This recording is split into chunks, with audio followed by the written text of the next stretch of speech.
Hey guys, welcome to our part two on how to create a form in Hubspot. So, to get your to create your form in Hubspot, you must go to marketing, and then after you can capture and then forms. So in part one, we did create kind of like a basic form. So now we're gonna go to the same form and then try to add custom properties and then also how to view the form submission. So now let's try to add a custom property. Okay. So there you can see create new. Now we create kind of like a new property that you're gonna have to add. For instance, let's say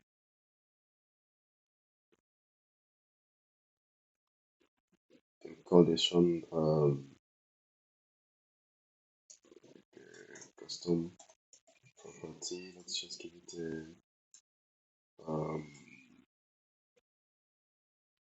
age.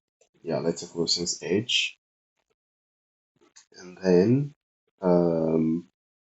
we go to so age. So as you see contact tab, so we're just this the because we have different kind of contact, company or contact. So for the form we have those two fields, company or contact, and then this one here we're using the contact object type.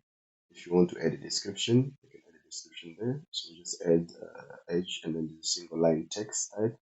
So this one can be number, it can be anything.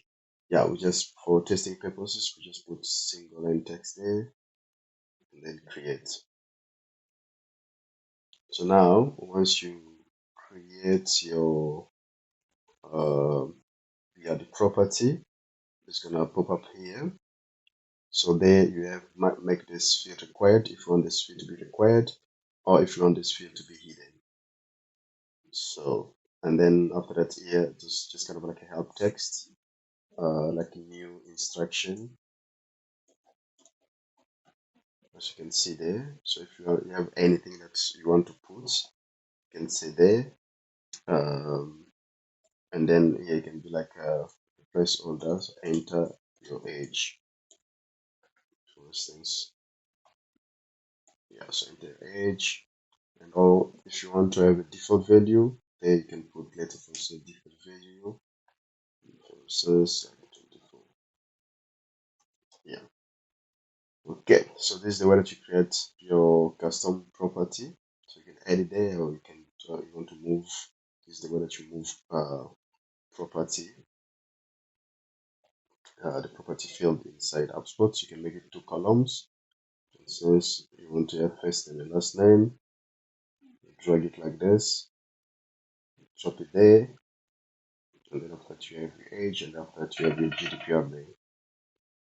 Okay, so we're going to run a kind of like a basic test to submit this form here.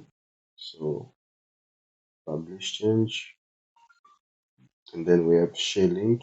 Copy this link here, copy a new tab, and then we paste.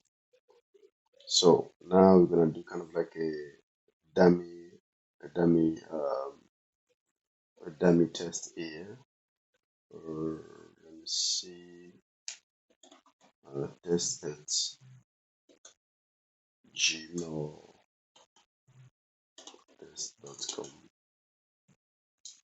Gently.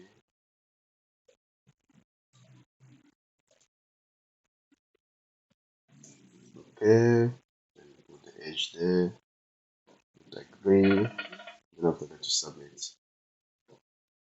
So once you submit, if you want to see now the your form submission, you click action, you go view submission. Okay, so view submission, as you can see there, we have our new submission there, and then click view, you can see the details. That's it. So in our part three, so we're gonna go through certain features for the form, how to redirect your form after submission to a thank you page, or keep it in the line thank you message. Thank you so much.